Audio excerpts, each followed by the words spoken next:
Hi to all. இன்னைக்கு வந்து பார்த்தீங்கன்னா, செம்ம பெரிய சம்பவம் நடந்திருக்குல்ல. அத பத்தி தான் டீட்டெயில்டா பார்க்க போறோம். அதுக்கு முன்னாடி ஒரு விஷயத்த ரொம்ப கிளியர்டா சொல்லிடுறேன். நீ வந்து இந்த கட்சிக்கு சப்போர்ட்டா, இல்ல அந்த கட்சிக்கு சப்போர்ட்டா அப்படின்ற மாதிரி நீங்க கமெண்ட் பண்றதுக்கு முன்னாடி நானே சொல்லிடுறேன். எந்த கட்சிக்குமே சப்போர்ட் கிடையாது. பொதுவா தான் பேசிட்டு இருக்கோம். பொதுவா தான் நான் பேசிட்டு இருக்கேன். அத நீங்க கேட்டுட்டு இருக்கீங்க. ஸோ அந்த சம்பவம் என்ன அப்படின்றத பார்ப்போமா? நேத்து வந்து பார்த்தீங்கன்னா, ஸ்டாலின் சார் பணம் போட்டார்ல, அத பத்தி நம்ம பார்த்தோம். இன்னைக்கு வந்து விஜய் சார் அத பத்தி சேலம்ல தெறிக்க விட்டுருக்கிறாரு. நேரடியா தாக்கியிருக்கிறாரு. எப்பயுமே நேரடியா தாக்கியிருக்கிறாரு. ஆனா இந்த வாட்டி புரியும்னு நம்புறேன். இன்னும் டீட்டெயில்டா சொல்றேன்.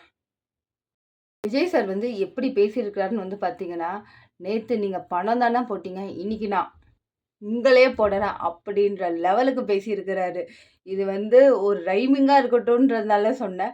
ஸோ இதனால யாரும் இத தப்பாலாம் எடுத்துக்காதீங்க. இது நல்லா ரைமிங்கா இருக்கே அப்படின்றதுனால சொன்னேன்.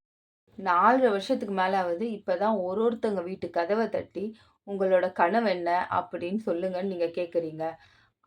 விஜய் சார் ஃபர்ஸ்ட்டு சொன்னது வந்து பார்த்தீங்கன்னா, 4 வருஷம் கழிச்சு தான் நீங்க ஒருத்தங்க வீட்டு கதவே தட்டி, "என்ன பிரச்சனைன்னு கேட்டிருக்கீங்க?" அப்படின்றத ஃபர்ஸ்ட்டு மென்ஷன் பண்ணாரு. செகண்ட் வந்து மக்களுக்கு நீங்க வந்து பணத்த போட்டீங்கல்ல, அத பத்தி பேசினாரு. மக்கள்கிட்டயே டைரக்ட்டா அவர் என்ன சொன்னார்ன்னு வந்து பார்த்தீங்கன்னா, "எவ்ளோ பணம் குடுத்தாலும் வாங்கிக்கோங்க. அது எல்லாமே உங்களோட பணம் தான்." அப்படின்ற மாதிரி நேருக்கு நேரா சொன்னாரு. ஆனா, மக்களுக்கு வந்து இன்னொரு விஷயமும் சொன்னாரு. திருப்பி நீங்க பதிலடியா என்ன குடுக்கணும்னா, செவுல்லயே அடிக்கிற மாதிரி அப்படின்னு சொல்லுவாங்கல்ல. ஆனா, விஜய் சார் அவங்க செவுல் கிழியிற அளவுக்கு விசில் அடிச்சு யாருக்கு ஓட்டு போடுவேன் அப்படின்றத சொல்லுங்க. அத தான் அவர் வந்து மென்ஷன் பண்ணாரு. அத தான் நான் என்னோட வழியில நான் எப்படி சொன்னேன்னா, நீங்க வந்து மக்களுக்கு பணத்த தானே போட்டீங்க.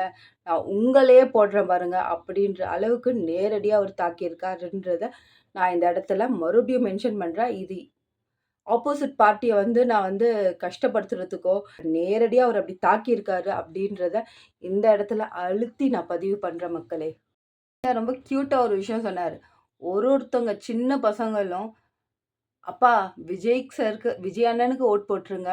அம்மா விஜய் மாமாக்கு ஓட் போட்டுருங்க." அப்படின்னு ஒரு சின்ன பசங்க சொல்றது ரொம்ப கியூட்டா, ரொம்ப அழகா இருக்கு அப்படின்னு சொல்லி இந்த ஸ்பீச்ச வந்து முடிச்சிருப்பாரு.